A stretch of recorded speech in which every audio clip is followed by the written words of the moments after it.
welcome to day 2 of Ignite. Today we talk about the distortions. And I want to gently remind you, you did not sign up to this course because of my art skills. So, our framework for today is going to be this guy. Okay, I don't want to disappoint you. There's some things I'm good at, some things I'm not. But this will serve us just perfectly. So yesterday in Dimensions, we understood that everything is in us.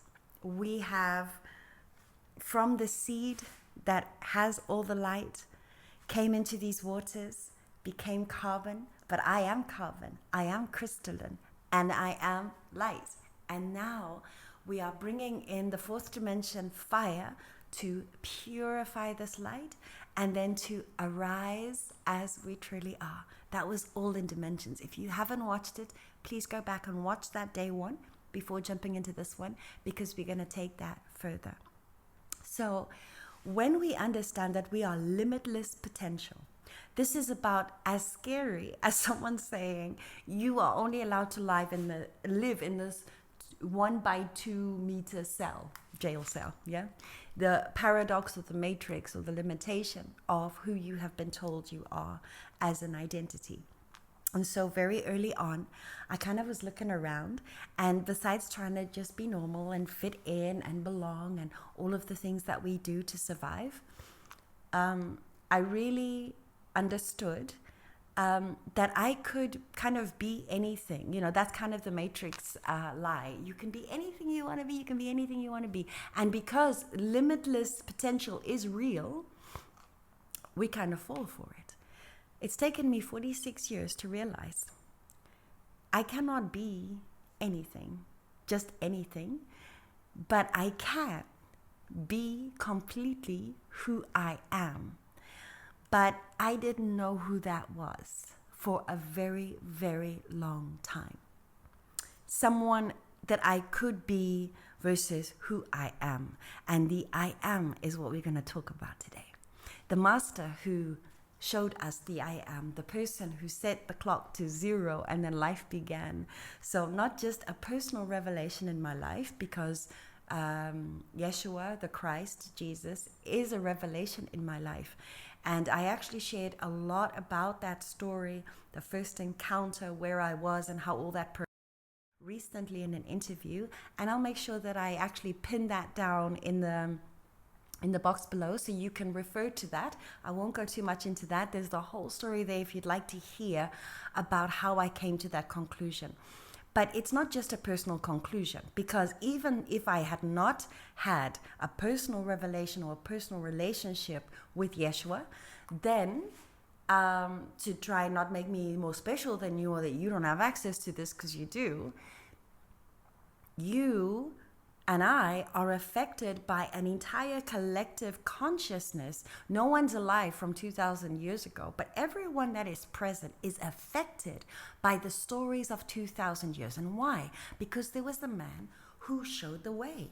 He showed that there was power in the human being. He showed that there was resurrection possible through miracles and signs and deeds.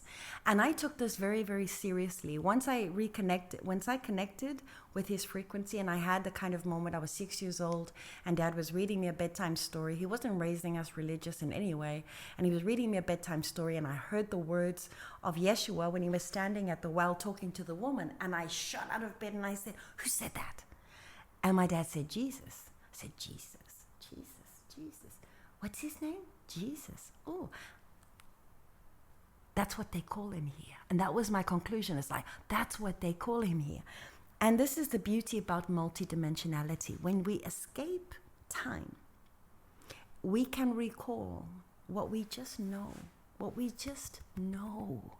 And yet, because we might not have seen it exemplified, because we might not have a reference point for it, we kind of dismiss it. And that's what we do with our intuition, with our connection to higher information.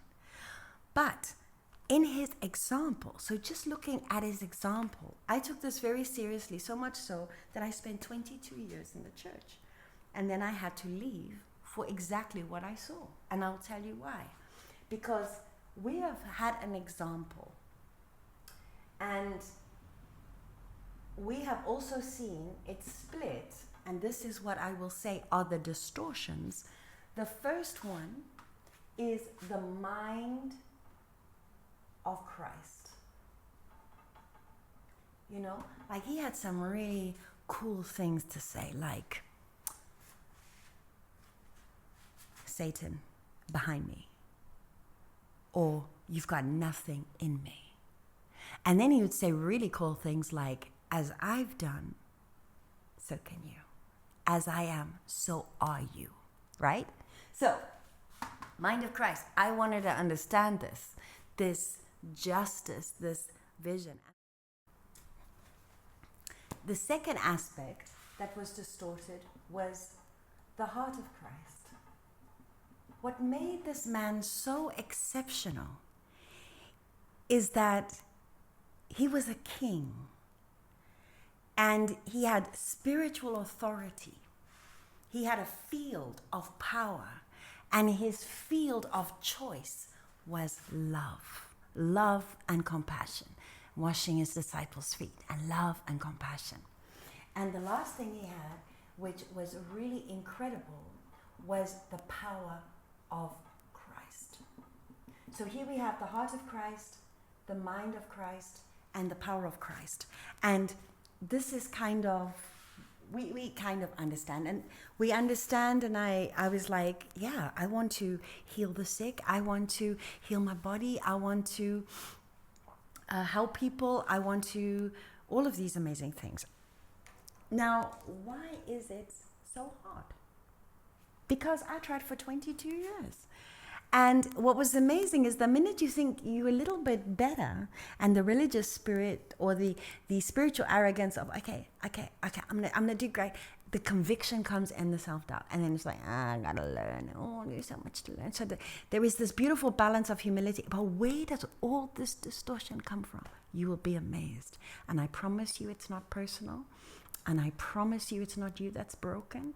And I promise you there's nothing to fix about you because of this.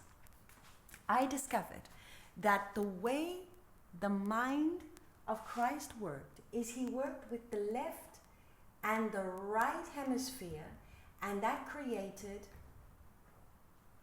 a triangular understanding, aka higher consciousness. How do I know this? He said, I only say what I hear my Father say.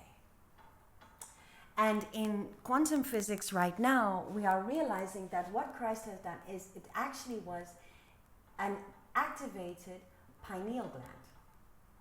His activated pineal gland afforded him access so that he could hear from the Father, that he could hear from divine inspiration, he could hear from divinity, and he was guided in that way.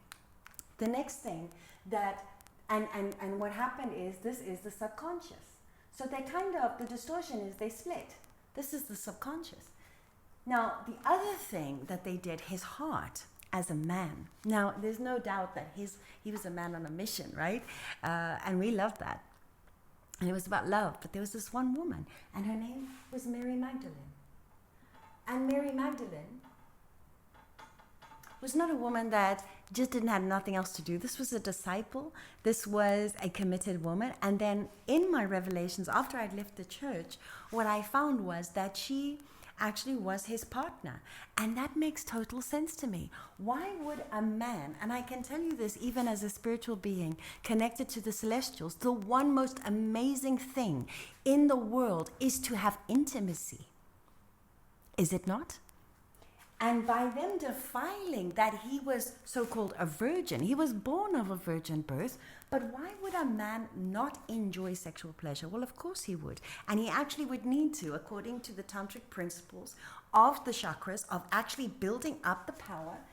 So Mary Magdalene, instead of making her a disciple, instead of making her an apostle, what if she was just his wife? His woman, right? His devoted. He's devoted. And what's happened because of the distortion is that men are now not able to actually follow God and be right standing with woman, because the woman that he may marry is not the woman that he desires. But Christ was the one who showed us an example where actually, but it requires loyalty. Loyalty masculine. So the masculine is loyal to the one feminine. Interesting. And lastly, the power of Christ. Power of Christ is that he walked according to the principles of Mother Earth. He called God Abba, as above, so below. Father and Mother. And it was incredible when I looked up, when Spirit, because Spirit has always guided me to discoveries in every step of this process. When I first read the Dead Sea Scrolls, and the first words of the meditations that the Essenes used to speak, of which Yeshua was a part, and he would say, I enter into the garden of mystery. My spirit in harmony with my Father. My body in harmony with my Mother.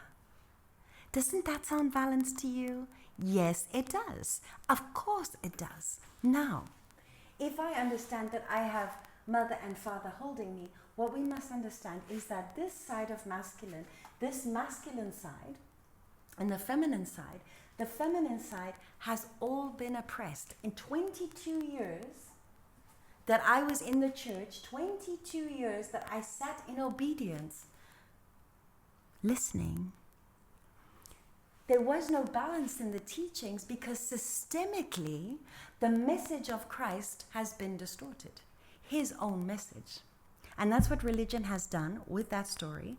But that's what religion and control keeps us out of the fulfillment of this, because we are literally recovering the divine feminine. So they are the divine masculine principles, and Yeshua is the definition of the divine masculine. The divine feminine principles is that which we are now uncovering together. And the divine feminine is not going to come as only one, because that is not how the feminine works. The feminine works as a collective. If it's just to save herself, she won't. If there's no reason to save herself, she won't. But the minute you give her a baby that she loves, a man that she loves, an animal that she protects, a home that she wants to build, you watch her go. And she becomes a force that is unstoppable. Is it not so? That is the feminine. So I believe the feminine is coming as a collective. Okay? And there is also a masculine collective. Why? Because in this masculine collective and feminine collective, there should be unity. And Christ, the crowned chakra, the mind, the heart, and the power, we only get to access this power when we understand we too are spark of God. He is the first son. He's called the first son. But us too. And we were given a template. This is the template to those that say they love God. All the leaders that say they love God or are acting on his behalf for the good of the whole. Well, if they would, then they would be faithful to one woman and they would love her. They would always balance out their subconscious. So this is the subconscious pineal gland. This is woman and this is mother. So what is our distortion? So here, beloved, we have the full picture. This is the distortion. And why is this such a critical distortion? Because we who want to do good in the world, that want to be free, that want to have impact, that want to be the kind of leaders that I am looking for to join the Arise Academy, right? And that I want to walk with and that I want to work with. These kind of people really walk around in personal development. I joined personal development when I was 19 years old, looking for answers, looking for help. The first book I read, at least I was happy that someone was talking about the stuff I was interested in. And it was all about this empowerment, and I did want to be a good person. And Yeshua told us the secrets. And in the church, he said, love thy God, right? And love each other. This was the secret. If I do these, if I love my God and I love the other, so love each other, then I will be okay. All of the commandments are met, and I have full access to all of the promises, all of the blessings, all of the power that this individual here, right, has left for me. And now, and this is a promise, and I've experienced it many times. Now, what I noticed, though, is in my daily life that good guys end last, right? It's like, it was always like, turn the other cheek, slap, slap, slap. And they were slapping me around, and there I was being thrown around in different places. And I kept thinking, there must be something wrong with me. I must need to fix myself. And that's called gaslighting. That's called gaslighting when someone says, you know, what you say is true, but it's too direct. And what they're saying is, I don't want to hear the truth. Or I don't want to hear the truth from you. Or I don't want to hear what you have to say, and so you are nothing. And by them eliminating, then I walked away, kept thinking, oh, I just need to say it right. Oh, if I could just be better, God, show me. And then he started showing me, it's like, love, you can share, but there is free will. Free will. That is the most powerful thing of the masculine, is free will. That choice to say, I'm in or I'm out. Your yes is yes and your no is no. That is the masculine power. But this feminine power, the mystery that has been, they created chaos and then called woman chaos. No. Woman is not chaos. Feminine is not chaos. She creates chaos when things are not in alignment with Christ, because she loves the Christ. Yes? She wants to submit to the Christ, no problem, because the Christ will take care of her in unconditional love. Okay? But then we have to anchor this into reality. This is the invitation of the Arise Academy. This is the invitation. But to understand that this distortion is alive within us, and what we've seen is we've just seen the stripping away of the feminine mind, subconscious, the feminine heart, Mary Magdalene, the devotion of a disciple, but a devotion to a good man, a devotion to a Christed man, and last, the power to be connected to the mother. To realize in her cycles and seasons, this carbon, this light, is what is nourishing me and feeding me and allowing me to be whole. So, there is nothing wrong with you, beloved. In fact, you are more precious than gold, and you are the sparkle of possibility. And you get to decide. You get to say yes to yourself, the whole of yourself. And this is why it is about wholeness. Because within me is my masculine energy, the one who decides what I'm going to do, gives direction to my life, gets the stuff done. And there's the feminine in me that's telling me what's true. What's telling me what, hun, careful. And the more I oppress that, the more I negate my intuition, the more I have to come back and say sorry to myself. Yes.